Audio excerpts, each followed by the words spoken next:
রিটার মা ছিল সৎ মা। উনি সবার সামনে রিটার সাথে খুব ভালো ব্যবহার করতেন, কিন্তু আড়ালে খুব বাজে ব্যবহার করতেন। শোন, তোর মা মরার আগে তোকে এটা শেখায়নি যে সারা দিন গরুর মতো চড়ে বেড়াতে নেই? আরে কিছু কাজকর্ম তো কর, সারা দিন শুধু বসে থাকিস। মা, সকালে 4টের সময় তো তুলে দাও, নিজে তো ঘুমিয়ে থাকো। আমি বাড়ির সব কাজ করি, খাবার করা থেকে শুরু করে ঘরের কাজ অবধি। তুমি তো কাজের লোকও ছাড়িয়ে দিয়েছো। আমি বাবার সাথে কথা বলবো যে তুমি সবার সামনে একরকম আর আড়ালে অন্য রকম। হ্যাঁ হ্যাঁ, যা বলে দে। আমি তো বলি আরো কিছুটা বাড়িয়ে বলিস যে আমি তোকে মারি পিটি, কিন্তু এটা ভেবে বলিস যে তোর বিয়ের বয়স হয়ে গেছে। কিন্তু তোর যে ছোট ভাইটা আছে, ওর ব্যাপারে ভেবে দেখ, ওর পড়াশোনা নষ্ট হয়ে যাবে, বুঝলি? রিটা শুধু এই কথাটাই ভয় পেল যে ওর ছোট ভাইয়ের পড়াশোনা ওর সৎ মা যদি বন্ধ করে দেয়, কারণ ওর নিজের মা সবসময় নিজের বাচ্চাদের ভালো মতো পড়াশোনা করাতে চাইতো। দেখো মা, সবকিছু করো, কিন্তু আমার ভাইয়ের পড়াশোনা বন্ধ করবে না। আমি কাউকে কিচ্ছু বলবো না, কথা দিচ্ছি। এবার পথে এলি তো? নিজেকে হিরোইন ভাবছিস? নিজে এটাও জানিস না যে আমি তোর মা? সে না হয় সৎই হলাম। এখন যা, যত ধোয়া বাসন আছে সবগুলো কাপড় দিয়ে মুছে শুকিয়ে রাখ আর সাজিয়ে রাখ। রিটার সৎ মা একবার পার্কে হাঁটছিল, তখন তার ভাই তার কাছে আসে। আরে কি বলবো বোন, আমাদের যেন লটারি লেগেছে। জানি তোর সৎ মেয়ে রিটারের জন্য একটা সম্বন্ধ এসেছে। ওরা খুবই ধনী, কিন্তু ছেলেটা অপদার্থ, কোনো কাজকর্ম করে না, শুধু সারাদিন ঘরে বসে বসে মদ খায় আর জুয়ো খেলে। আরে তো খেলতে দে জুয়া, এতে আমাদের লাভ কতটা এটা বল। অপদার্থ ছেলের বিয়ের জন্য ওরা 5 লাখ টাকা দিচ্ছে, শুধু মেয়েটা ভালো হওয়া চায়। আমাদের আর কি, আমরা তো ওকে চুপচাপ বিয়ে করিয়ে দেবো আর টাকাটা নিয়ে নেব, তারপর তো আরাম আর আয়েশ। সৎ মায়ের কি চাই? টাকা, তাতে মেয়ের যে অবস্থাই হোক না কেন। আর ও তো ভাবে যে ভালোই হবে, যে আপদ বিদায় হবে। ও টাকা নিয়ে সুনীলের সাথে রিটার বিয়ে দিয়ে দেয়। তোর মা তো সৎ ছিল, কিন্তু শুনলাম তোকে খুব ভালোবাসতো। দেখেছিস, বিদায় করার সময় কাঁদছিল। কিন্তু একটা কথা বুঝলাম না, যে টাকার জন্য উনি তোর বিয়ে একটা অপদার্থ ছেলের সাথে কেন দিল? কেমন কথা বলছেন আপনি? প্লিজ ওকে অপদার্থ বলবেন না। আপনি মাকে কত টাকা দিয়েছিলেন? 5 লাখ টাকা, পুরো ক্যাশ। তোর সৎ মা আর সৎ মামা এসে নিয়ে গেছিল। রিটা শাশুড়ির কথা শুনে পরের দিন বাপের বাড়ি যায়, যেখানে সৎ মা টাকা গুনছিল। রিটা মায়ের কাছ থেকে টাকা তুলে নেয় আর মায়ের ওপরে জোরে চিৎকার করে ওঠে। লজ্জা হওয়া উচিত, একটা বেকার অপদার্থ ছেলের সাথে আমার বিয়ে দিয়ে দিয়েছো শুধুমাত্র এই কটা টাকার জন্য। এটাও ভাবলে না যে আমি সারাটা জীবন কিভাবে কাটাবো? বিয়ের আগে সৎ মায়ের কষ্ট ভোগ করলাম, আর এখন বিয়ের পরে স্বামীর অত্যাচার সহ্য করব? আরে যা যা, টাকাটা দিয়ে দে, না হলে তো তুই জানিস তোর ভাইকে ঘরে বসিয়ে রাখবো। তখনই রিটার ভাই কাঁদতে কাঁদতে সেখানে চলে আসে। দিদি, তুমি চলে গেলে কেন? ও তোমার সব কাজ আমাকে দিয়ে কেন করায়? আর দেখো, ঘর মুছতে মুছতে আমার হাতের কি অবস্থা হয়েছে। রিটা ভাইয়ের এই অবস্থা দেখে ইমোশনাল হয়ে যায়। ও সৎ মাকে সব টাকা দিয়ে দেয় আর বলে, এই নাও মা, শুধু আমার ভাইয়ের ওপর অত্যাচার করো না। বাবা অন্য শহরে থাকে, এখানে তো শুধু ওই আছে তোমার কাছে, ওকেও অত্যাচার করো কেন? আচ্ছা, এত চিন্তা যখন, তাহলে সঙ্গেই নিয়ে যা, ওকে নিয়ে যা। কিন্তু এটা জেনে রাখিস, বোনের শ্বশুর বাড়িতে তার ভাই কুকুরের মতো থাকে। রিটা বুঝতে পারছিল না যে ও কি করবে। ও সেখান থেকে চলে যায়, কিন্তু ভাইকে তাড়াতাড়ি ফিরে আসার কথা বলে যায়। রিটা শ্বশুর বাড়িতে দুঃখ সয়ে থাকে। একদিন স্বামী যখন সজ্ঞানে থাকে, তখন, কি হয়েছে রিটা? কোনো সমস্যা হয়েছে নাকি? আমি জানি আমার মতো স্বামী কারোর চায় না, কিন্তু তবু তুমি সৎ মায়ের জন্য আমাকে বিয়ে করেছো। আমি তোমার উপকার কখনো ভুলবো না রিটা। আমি চেষ্টা করব মদ যাতে খেতে না হয়। রিটা মিষ্টি হেসে স্বামীর দিকে দেখে। প্রথমবার কেউ ওকে ওর সমস্যার কথা জিজ্ঞেস করেছিল। রিটা স্বামীর সামনে ভেঙে পড়ে। আর কাঁদতে থাকে। না না, তোমার প্রতি আমার কোনো রকম অভিযোগ নেই। আমি তো আমার ভাইকে নিয়ে চিন্তা করছি। সৎ মা আমি চলে আসার পর বাড়ির সব কাজ ওকে দিয়ে করায়, কিন্তু ও পড়াশোনায় খুব ভালো। শুধু ওর জন্যই চিন্তা হচ্ছে। ও, এইটুকু কথা আমাকে আগে কেন বলনি? নৈনিতালে আমাদের একটা স্কুল আছে, আমি এখন প্রিন্সিপালকে বলে সেখানে অ্যাডমিশন, থাকা খাওয়া সমস্ত কিছুর ব্যবস্থা করে দিচ্ছি তোমাকে। রিটা স্বামীর কথা শুনে খুশি হয়ে যায়। তাড়াতাড়ি রিটার ভাইয়ের অ্যাডমিশন নৈনিতালের স্কুলে হয়ে যায়। ভাই বোন দুজনেই খুব আনন্দে থাকতে শুরু করে। স্বামীও মদ খাওয়া ছেড়ে দেয়। কিন্তু একদিন রিটার শ্বশুর ওর কাছে আসে। মা রিটা, তুই আসার পর সুনীল অনেকটা শুধরে গেছে, ও এখন আর নেশা করে না। কিন্তু আমার শুধু একটাই চিন্তা যে ও কোনো কাজ করে না। আমাদের এত ব্যবসা, ও যদি কাজ না করে তাহলে একদিন সব শেষ হয়ে যাবে। এবার এর ব্যবস্থা তুই করে দে। রিটা কিছু ভাবে, তারপর, বাবা, আমি আপনাকে যেমন বলছি আপনি ওকে সেরকমই বলবেন।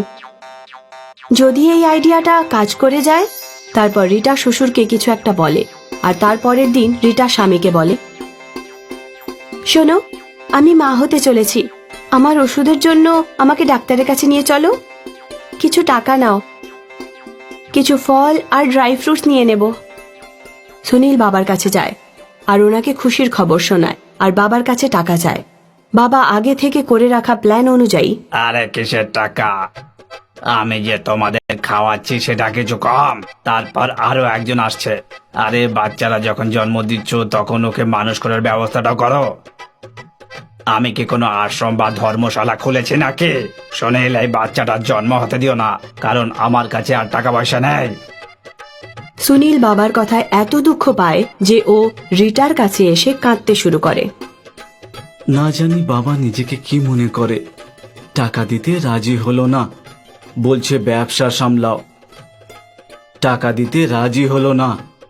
আরে ওনার নাতি হতে চলেছে, নিজের নাতির জন্য ওনার কাছে টাকা নেই। কেমন দাদু উনি! আর আমাকে বলে ব্যবসা সামলাও, না হলে বাচ্চার জন্ম দিও না। আরে আরে, কোনো ব্যাপার না। কিন্তু বাবা তো কথাটা ঠিকই বলেছেন। আসলে এত বড় ব্যবসা, কিন্তু কে সামলাবে? বাবার পরে তো সব বেকার হয়ে যাবে। কিন্তু টাকা পয়সা ছাড়া তো আমাদের বাচ্চার ভিক্ষা করার মতো অবস্থা হয়ে যাবে। সুনীল রিটাকে মাঝপথে আটকে দেয়। ভিক্ষা? না না, আমার বাচ্চা ভিক্ষে করবে না। তার জন্য আমাকে দিনরাত যতই পরিশ্রম করতে হোক না কেন। সুনীল পরিশ্রম আর সততা দিয়ে সমস্ত ব্যবসা সামলায়। আর শুধু তাই নয়, সুনীলের ব্যবসাও বিরাট উন্নতি করে, আর রিটার জীবন খুশিতে ভরে ওঠে। আশাপুর নামের এক খুব সুন্দর গ্রাম ছিল। সেখানে লোকেরা খুব সরল আর সাদাসিধা জীবনযাপন করত। গ্রামে গীতা ও মিনা নামের দুই বোন ঠাকুমার সাথে থাকত। মিনা, তুই কখনো তোর সেলাই করে যাচ্ছিস? ঠাকুমা এক্ষুনি চলে আসবে বাজার থেকে। এসে যদি জলের ঘড়া খালি দেখে তাহলে তোকে খুন করে মারবে। তাড়াতাড়ি গিয়ে ঘড়াটা ভরে নে, আর আমি কাপড় কাচতে যাচ্ছি। গীতা এবং মিনা তাদের ঠাকুমাকে খুব ভয় পেত, কারণ তাদের ঠাকুমা খুব রাগী আর খিটখিটে ছিল। ঠাকুমা রোজ সকালে আর রাতে গীতাকে আর মিনাকে দুটো করে চাবুক মারত। কখনো কখনো মিনা আর গীতার মনে হতো তারা দুজন ঠাকুমাকে ছেড়ে চলে যাবে, কিন্তু বেচারি যাবে তো কোথায় যাবে? গ্রামের লোকেরা মিনা আর গীতার ঠাকুমার এই ব্যবহারে খুব অবাক হয়ে যেত, কিন্তু ঠাকুমার অতীত সম্পর্কে কিছুই জানত না। মা, তোমার ঠাকুমা তো এই গ্রামে থাকতো না, কোনো দূরের গ্রাম থেকে এখানে এসেছে। কেউ জানে না যে ও ছোটবেলা থেকেই এরকম নাকি পরে এরকম হয়েছে। গীতা আর মিনার ঠাকুমা রোজ সকালে ঘুরতে বেরোতো, আর ঘুরে এসে গীতা আর মিনাকে দুটো করে চাবুক মারতো। ঘুমোতে ঘুমোতেও হঠাৎই উঠে তাদের চাবুক মারতো, আর তারা চিৎকার করে উঠতো। ওরা খুব কাঁদতো। একদিন গীতা আর মিনা ঠিক করলো যে তারা দুজনই বাড়ি ছেড়ে চলে যাবে। আমরা ঠাকুমার অত্যাচার আর সহ্য করতে পারছি না। আমাদের পিঠের একটা ঘা সরতে না সরতে আরেকটা ঘা পড়ছে। ঠিক বলেছিস, এরকম নিষ্ঠুর ঠাকুমা দুনিয়ায় কার কারণ নেই। গীতা আর মিনা বাড়ি ছেড়ে পালালো। তারা নদী পার হয়ে অন্য গ্রামে যাচ্ছিল। সামনে একটা নৌকো এসে গেল। সেখানে একজন বৃদ্ধা বসেছিল। হঠাৎই নদীতে বান এলো। গীতা আর মিনার নৌকো উল্টে গেল, আর সামনে আসা বৃদ্ধার নৌকোটাও উল্টে গেল। গীতা আর মিনা তো সাঁতার কেটে পারে চলে গেল, কিন্তু সেই বৃদ্ধা নদীতে ডুবতে লাগলো। মিনা, আমাদের ওই বৃদ্ধাকে বাঁচাতে হবে। দুজনে বৃদ্ধাকে বাঁচিয়ে পাড়ে নিয়ে এলো। ধন্যবাদ আমার সোনা। আমি রুক্মিণী নামের এক বৃদ্ধাকে খুঁজতে যাচ্ছি, যে তার নাতনিদের ওপর অত্যাচার করে। তোমরা কি ওই বৃদ্ধার ব্যাপারে কিছু জানো? রুক্মিণী? রুক্মিণী তো আমাদের ঠাকুমার নাম, আর আমরাই তো তার সেই দুর্ভাগা নাতনি। ঠাকুমার অত্যাচারে অতিষ্ঠ হয়ে আমরা বাড়ি ছেড়ে পালিয়ে এসেছি। না সোনা মেয়েরা, তোমাদের ঠাকুমা অত্যাচারী নয়, ও বেচারি নিরুপায়। আপনি আমাদের ঠাকুমাকে চেনেন? হ্যাঁ, আমি তোমাদের ঠাকুমার ছোটবেলার বান্ধবী। আমি তোমাদের সব কথা বলছি। যবে থেকে সৃষ্টি রচনা হয়েছে তবে থেকে প্রেমও আছে। প্রেমের জন্য কখনো কখনো মানুষ অন্ধ হয়ে যায়। তোমাদের ঠাকুমা যখন যুবতী ছিল তখন রজনীশ নামের একটা ছেলে ওকে ভালোবাসতো। রজনীশের বাবা একজন তান্ত্রিক ছিলেন আর বশীকরণও জানতেন। তাই রজনীশও ছোটবেলা থেকেই তন্ত্রমন্ত্র বিদ্যায় পারদর্শী ছিল। রজনীশ তো তোমাদের ঠাকুমাকে ভালোবাসতো, কিন্তু তোমাদের ঠাকুমা রজনীশকে ভালোবাসতো না। ও তোমাদের ঠাকুরদা মানে জয় সিংকে ভালোবাসতো।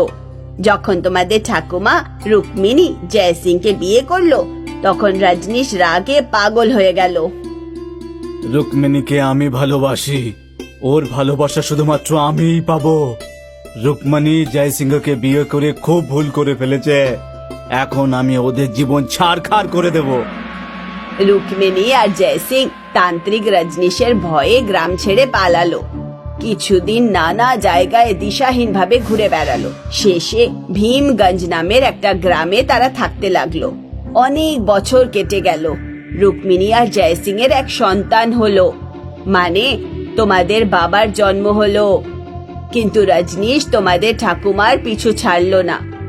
রুক্মিণী আর জয় সিং মাঝে মাঝেই গ্রাম বদলাতো আর তোমাদের বাবাকে নিয়ে এদিক ওদিক যেত। যখন তোমাদের বাবা বড় হলো তখন তাড়াতাড়ি তার বিয়ে দিয়ে দিল, আর তারপরই তোমরা দুজনের জন্ম হলো। রুক্মিণী আর জয় সিং ভাবলো রজনীশ বোধহয় এতদিনে মারা গেছে। এইভাবে তারা একবার নিজেদের গ্রামে ঘুরতে গেল। তখনই রজনীশ তার লোকেদের সঙ্গে ওদেরকে ধরে ফেললো। এত বছর পর তুমি আমার হাতের নাগালে এলে রুক্মিণী, কিন্তু তুমি চিন্তা করো না, আমি কিচ্ছু করব না। শুধু তোমার কাছ থেকে তোমার ভালোবাসা ছিনিয়ে নেব। যেমন আমি তোমার ভালোবাসা পাইনি, তেমনি কেউ তোমার ভালোবাসা পাবে না। আমি তোমার স্বামী, ছেলে আর তোমার বেউমাকে নিজের বন্দি বানিয়ে রেখে দেব। তুমি এই দুজনকে নিয়ে গিয়ে লালন পালন করো। আমি একটা আত্মা তোমার পেছনে লাগিয়ে দিচ্ছি, যে দিন রাত তোমার উপর নজর রাখবে। তুমি এই দুজনকে সকাল সন্ধ্যে চাবুক মারবে, আর এরা তোমাকে কখনো ভালোবাসা দেবে না। তুমি তোমাকে শুধু ঘেন্নাই পাবে। যেদিন তুমি তোমার নাতনিকে চাবুক না মারবে, সেদিন আমি তোমার স্বামী, ছেলে আর তোমার বৌমাকে মেরে ফেলবো। এই জন্য তোমাদের ঠাকুমা তোমাদের চাবুক মারে আর কষ্ট দেয়, যাতে তোমাদের বাবা মায়ের জীবন রক্ষা পায়। তো আমরা এখন কি করব? রজনীশ মারা গেছে, কিন্তু ওই আত্মা যেটা রজনীশ তোমাদের ঠাকুমার পেছনে লাগিয়েছিল সে বেঁচে আছে। তোমাদের মা বাবা একটা খাঁচায় বন্দি আছে, যেখানে কোনো তালা লাগানো নেই। ওই আত্মাকে শেষ করে দেওয়ার আর খাঁচাকে খোলার জন্য একটাই উপায় আছে, দক্ষিণে অবস্থিত কালো নদীর জল। ওই নদীর ধারে একটা দৈত্য থাকে, যে তোমাদের একটা ধাঁধা জিজ্ঞাসা করবে। যদি তোমরা সেই ধাঁধার সঠিক উত্তর দিতে পারো তাহলে তোমরা ওই কালো জল নিতে পারবে। ওই কালো জল নিয়ে তোমাদের মা বাবার খাঁচায় আর তোমার ঠাকুমার মাথায় ঢালতে হবে, তাহলেই ওই